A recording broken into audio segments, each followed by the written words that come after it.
आज supreme court of Pakistan ने review orders and judgment act को कलअदम करार दे दिया है। चीफ जस्टिस उमर अता बंदयाल साहब, जस्टिस मुनीब अख्तर साहब और जस्टिस एजाजुल एहसन साहब पर मुश्तमिल ये 3 रुकनी बेंच था जिसने मुत्तफिका फैसला जारी किया है और फैसले में कहा गया कि पार्लियामेंट ऐसी कानून साजी का इख्तियार नहीं रखता। किसी भी कानून को कलअदम करार देने के लिए इख्तियार को इंतहाई एहतियात से इस्तेमाल करना चाहिए। रिव्यू एंड जजमेंट्स एक्ट आईन पाकिस्तान से वाज़ेह तौर पर मुतसादिम है। अगर इस कानून में अपील का हक दे दिया गया तो मुकदमाबाजी का एक नया सैलाब उमड़ जाएगा। साइलिन सुप्रीम कोर्ट से रुजू करना शुरू कर देंगे। इस बात को जहन में रखे बगैर कि जो फैसले दिए गए थे उन पर अमल दरामद हो चुका है। अब नवाज शरीफ साहब और जहांगीर तरीन साहब की नाअहली का जो मामला था वो भी इससे काफ़ी हद तक एसोसिएटेड है। प्रोग्राम के सिलसिले में इसको डिस्कस करने के लिए मेरे साथ मौजूद है बैरिस्टर अली ज़फ़र साहब, साबिक़ वज़ीर कानून पाकिस्तान तहरीक इंसाफ से माहिर कानून है बैरिस्टर अली ज़फ़र साहब, बहुत शुक्रिया आपके वक्त। साबिक़ वज़ीर कानून भी है बैरिस्टर साहब। बैरिस्टर साहब, सबसे पहले बताइएगा आप कैसे देख रहे हैं इस फैसले को? सबसे बड़ा तारीखी फैसला है, एक और तारीखी फैसला है सुप्रीम कोर्ट ऑफ पाकिस्तान। आपको याद होगा ये जब कानून साजी हो रही थी जा रही थी, जो जितना बहुत सारे कवानीन, गैर आईनी कवानीन को बुलडोज किया गया है, इसको भी किया गया, सेनेट के सामने पेश हुआ। तो उस दिन भी मैंने कहा था सेनेटर्स को मुखातिब होके कि आप ये रियलाइज करें कि जो कानून आप पास करने जा रहे हैं ये आइन के खिलाफ है। आइन में लिखा है कि सिर्फ रिव्यू हो सकता है। अगर आपने अपील की ताकत देनी है तो आप आइनी तरमीम के जरिए दे सकते हैं। आप आइनी तरमीम के बगैर अगर ये आम कानून के जरिए देने की कोशिश करेंगे अपील की ताकत, तो सुप्रीम कोर्ट में ये चैलेंज होगा और सुप्रीम कोर्ट इसको, मैंने कहा था 10 दिन के अंदर अंदर ही इसको कलअदम करार दे देगा।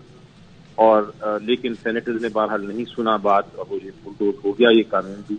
जब मैंने ये बहस की सुप्रीम कोर्ट के सामने तो मेरा एक ही मौक़िफ़ था, बड़ा सिंपल, कि बहुत अच्छी बात है अपील देना, अच्छी बात है कि एक सुप्रीम कोर्ट की जजमेंट के खिलाफ अपील दी जाए, लेकिन उसका तरीक़ेकार ये है कि आप आइन में तरमीम करें, आइन में अपील की गुंजाइश दें, फिर ही अपील हो सकेगी। अगर आप आम कानून के जरिए आइन को तब्दील करने की कोशिश करेंगे तो फिर वो आइन की खिलाफ वर्जी होगी। आइन को आम कानून से तब्दील नहीं किया जा सकता। आइन को सिर्फ 2/3 मेजॉरिटी के तहत के साथ तब्दील किया जा सकता है। तो ये बात सुप्रीम कोर्ट ने आज मान ली और मेरा ख्याल है इस जजमेंट का अब एक बहुत बड़ा इम्पैक्ट होगा।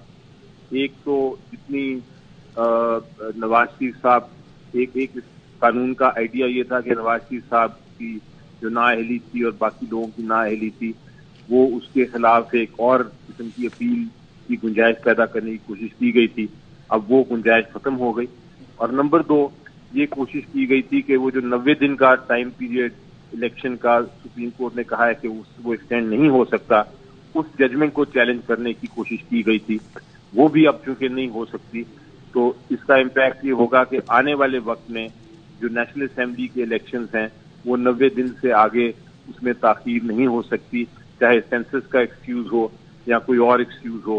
किसी किस्म की गुंजाइश नहीं है कि 90 दिन से ज्यादा इलेक्शन कमीशन एक्सटेंड करे इलेक्शन को। अब वो जजमेंट के मुताबिक जो सुप्रीम कोर्ट की आ चुकी है, इलेक्शन कमीशन ऑफ पाकिस्तान ने 90 दिन में इलेक्शन कराने हैं।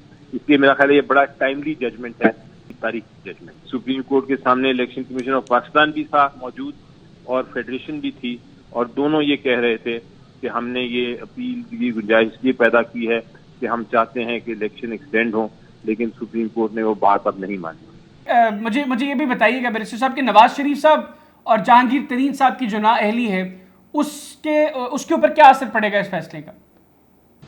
ये देखें, ये मैं इसलिए कहता हूँ कि बदनीयती पे ये बुलडोज किया गया था कानून, क्योंकि इसमें एक गुंजाइश पैदा करने की भी कोशिश की गई थी कि जो नाअहल हो चुके हैं लोग, जिसमें जैसा मैंने कहा नवाज शरीफ साहब की भी वो पनामा केस की एक नाअहली थी और बाकी लोगों की भी, वो सारे चैलेंज हो जाएं अपील के जरिए। इसमें चैलेंज अपील के जरिए का मतलब ये है कि बेंच भी नया बनेगा, वो 5 मेंबर बेंच होगा।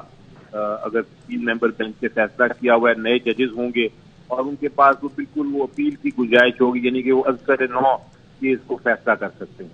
तो ये जब एक बार ये कानून पास हुआ اور اس کو عدالت نے کالعدم قرار دے دیا کہ آئین کے خلاف ہے. عدالت نے یہ کہا ہے کہ اگر آپ چاہتے ہیں کہ اس کا قانون ہو تو پھر آئین میں ترمیم کریں. آپ کے پاس پارلیمنٹ کے پاس یہ اختیار ہے کہ وہ آئین میں ترمیم کریں, لیکن آئینی ترمیم کے بغیر عام قانون کے ذریعے آپ یہ نہیں کر سکتے. اس کے بعد اب یہ ایک پاسبلٹی نہیں رہی کہ کوئی اپنی پرانی ججمنٹ کو چیلنج کر سکے اپیل کے ذریعے. تو پرانی ججمنٹیں فائنل ہو گئیں. اب اس کے تحت جو ٹائم پیریڈ ہے, جو بھی ریکوائرمنٹ ہے ڈسکوالیفیکیشن کی, اس ٹائم پیریڈ کے مطابق تب تک وہ ڈسکوالیفیکیشن رہے.